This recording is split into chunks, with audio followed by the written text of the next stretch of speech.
Hey, Pat and Doug here with another episode of the Wealthy Fitness Entrepreneur. And we're going to change it up a little bit today. And I'm going to kind of interview Doug and ask him about some of the things that served as maybe springboard points in his business, the levers or the big dominoes that really moved him forward. Because I think that I know personally I spend a lot of time talking about consistency and perseverance and the compound effect of just doing a lot of the right things month after month.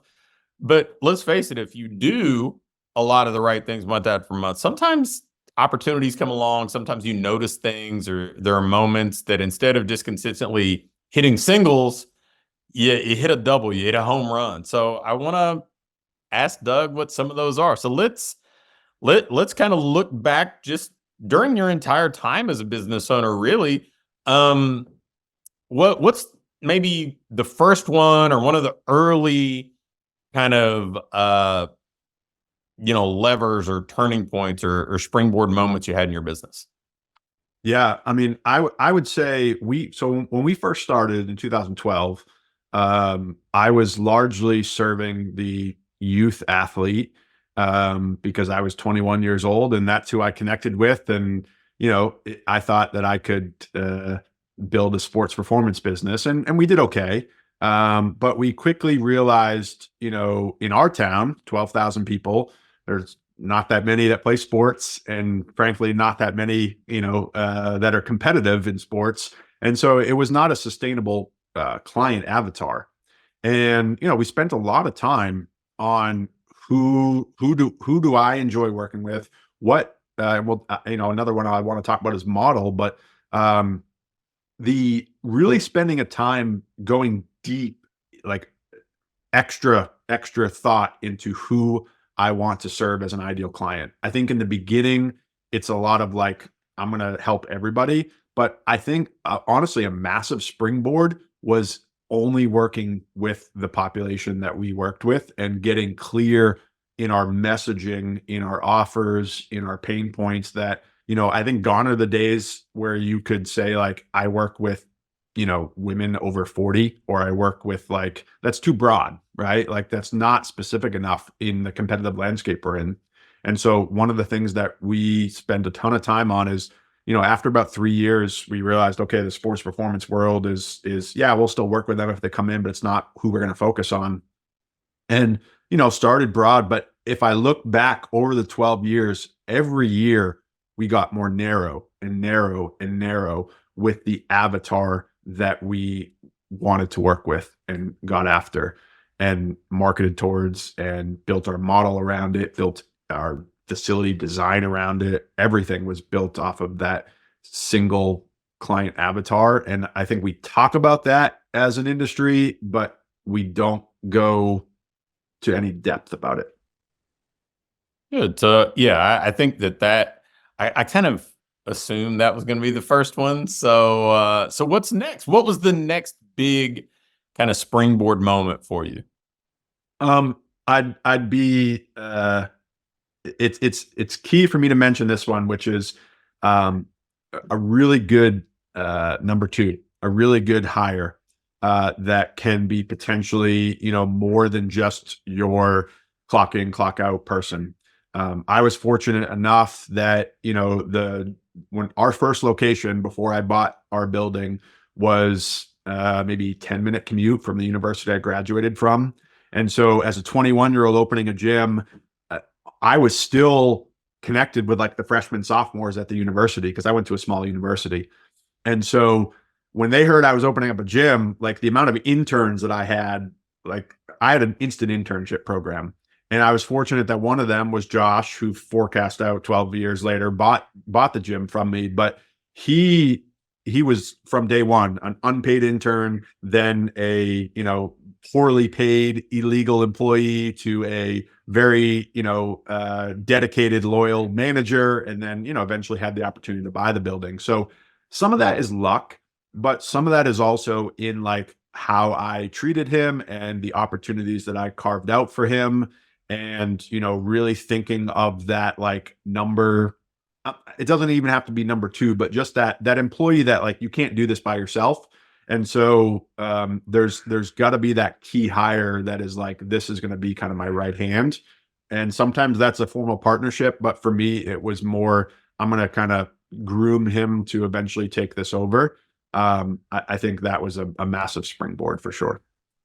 Man, so figuring out who you serve, surrounding yourself with a good team member, and I can't overstate the importance of that second one enough, because I think that the minute you do that, you've acknowledged that this is a team event. This is a team sport. And you're going to be better if you don't go it alone. You're going to be, um, your path to success usually involves more than just you.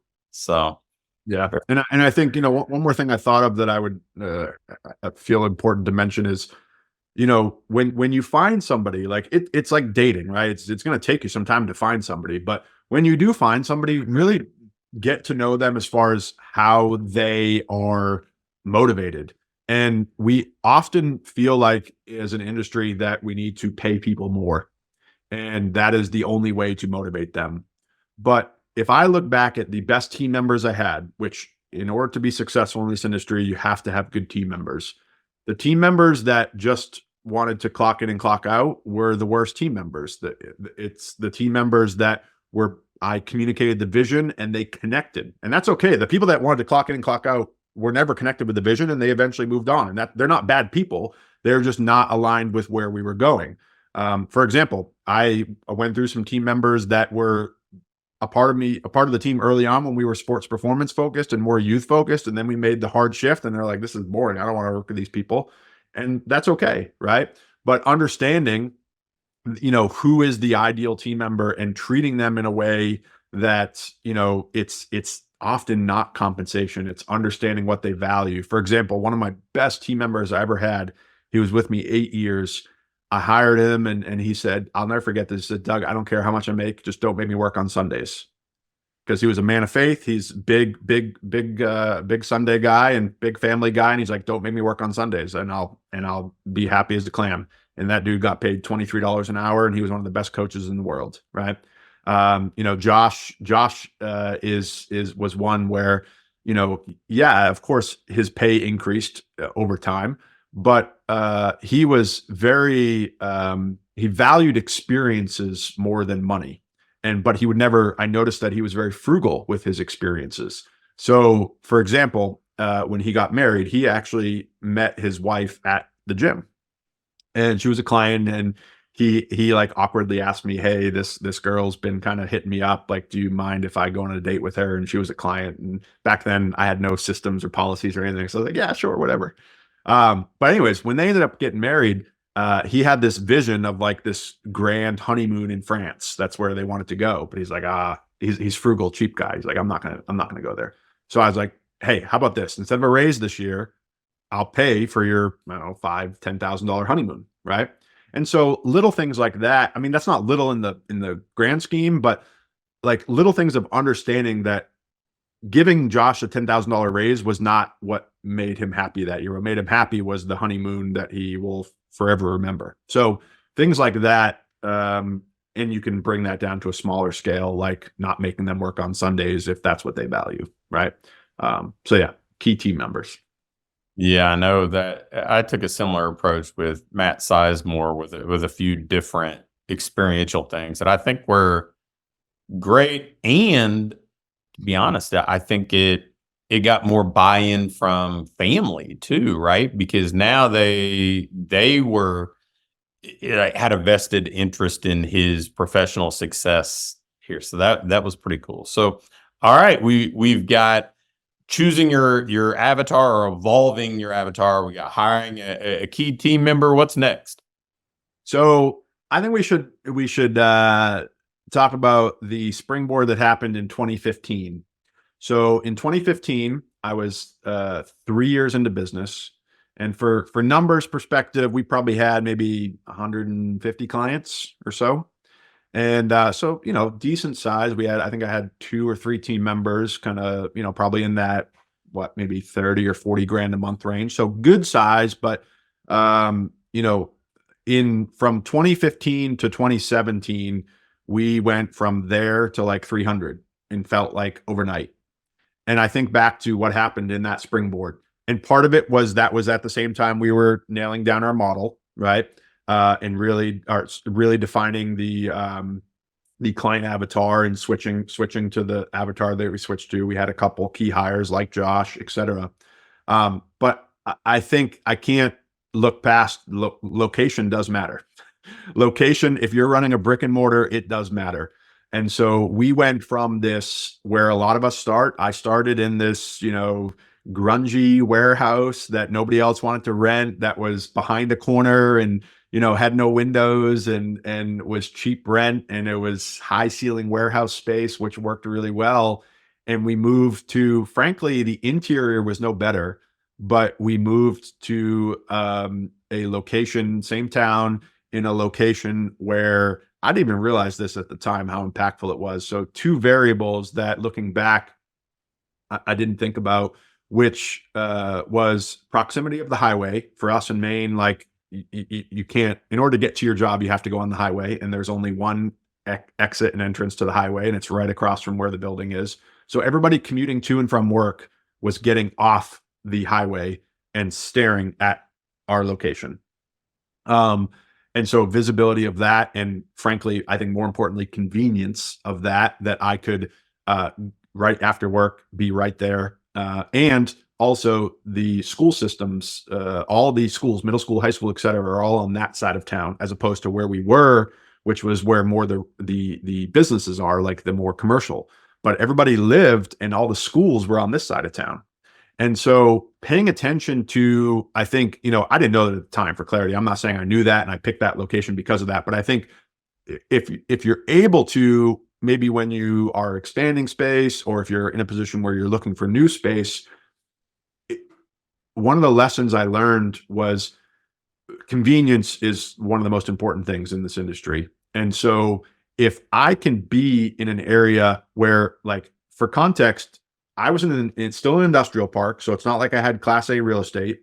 I was, in a relatively, like, I would consider it, it was like a metal building. It wasn't like it was this big luxury space, but the convenience and the location of, parents would always say, I drop my kid off at school and I can be right at the gym because I drive past it. So I almost feel bad not going to the gym if I drop my kid off and pass the gym, or I get off the highway from work and I'm right there. And again, I'm staring at the gym, and I could go straight into the gym, or I could turn left and go home. And there's that convenience factor that I think, again, is it a luxury? Sure. But you can do some homework and some strategy and some thinking about your location, and pick a spot that's convenient for your clients to get to. Yeah, having been to your facility there, I mean, when you're saying right off the highway, I mean, it's no joke, right? Like, it is right there. And convenience, I think convenience matters more than ever. I think that people, like, we just think about how people operate in general now. They want it now. They want things delivered to them. They want things fast. So the convenience factor, I'm sure, is huge. So, all right. Well, we've got three. Let's at least cover one or two more. Yeah. What next big domino? So I would say similar to the Avatar, but slightly different, is doubling down on one model. And as a new business owner, I know I tried everything, right? We had large group classes on the schedule. We had this thing that was kind of small group, semi-private. We did some one-on-ones during the quiet hours, and we kind of, randomly offered sessions of all different session types. And if you marry your avatar to your model and say, I'm by no means recommending that one particular model is better. I think it's important that we matched, okay, this avatar that we want to work with does best in this type of model, right? And don't get me wrong, there's plenty of avatars that if you choose to work with that avatar, they're better for an in-home model. They're better for a one-on-one model. They're better for a large group model. But we found an avatar that really thrived and really was attracted to that small group model. We didn't try to put a square peg into a round hole and try to take an avatar that, like in that transition period, we dealt with a lot of flack, which was we had these large group people. And I say that in the sense of their personality was very extroverted. They liked the loud music. They liked the fast paced. And we would be hearing feedback like, oh, it's too slow. It's not upbeat enough. But yet I looked at every new person coming in was like, this is amazing. I love the attention I'm getting. I love the personal setting. And, then you start to make business decisions and which one are you going to double down on? Because in reality, what happens, I think, is business owners stay doing both. And so they become mediocre at both. And they have people that are pissed at each other. The small group client is pissed because it's loud in the gym and it's crowded and it's packed. And the large group person is like, oh, it's boring and it's not fast paced enough. And so I'm not saying you can't serve both, but one of the springboards for me was we completely doubled down on small group personal training. And I'm not saying the springboard was small group personal training. I think it was doubling down on one, and everything revolves around that, meaning, you have an avatar that fits well in that. You have team members. Speaking of key hires, we lost team members that liked the large group class like that. They were more the put the mic on and be loud and have fun. And the small group was not fast paced enough for them. And so they left eventually. But, you backfill that with people that really thrive in the small group model. And so marrying all that together to become in your kind of 3-mile radius, 5-mile radius, the best at that thing, I think was a massive springboard for us. All right. We've got avatar, hire, location, model. Let's figure one. I'm sure there are 4 or 5 other ones, but let's choose one other. Give me one other springboard, one other big domino that made a big difference for you. So I think I have to end with the the reason why one of the reasons why I sold the gym and one of the reasons why I could sell the gym, which was the financial piece of how I treated it and made that shift. And the springboard was in like 2016, 2017. If you go back to where I talked about moving locations and having that really, big growth. Well, I went from 150 to 300 clients in a matter of, 12 months, 18 months, but I personally did not make any more money in that stretch. And that was I say a springboard because it was a big eye opener. I remember that stage of business where, yeah, I had a little bit more free time, but at that point I was just starting to kind of get things organized. And so it was still chaotic. And so the springboard was like, holy crap, we got to get our finances in order, because I've always been an organized person. So I felt organized from a like tracking perspective, but I was tracking that I was not making any more money. And I was like, wow, this is not good. So I think that the springboard was, really doubling down on the profit first model, really doubling down on, getting your payroll structure right so that you're not overpaying in payroll. And allowing you to price right was another thing. We did a big price adjustment to kind of price right. All those variables, really the core of it was we had to get to a healthier profit margin so that, I could then pull that money out and reinvest it out elsewhere. So, definitely the finances in order around 2017 or so was a big springboard. Very cool. Well, I mean, this has been fun to ask you this and hear you share and do a little deeper dive on it, because I think that so many owners, they probably see the highlight reel. They see, hey, Doug has this big portfolio of short-term rentals and he owned the building and had 300 plus clients and this, that, and the other. And they don't know a whole lot about the journey. And then it wasn't this just completely linear thing. Right.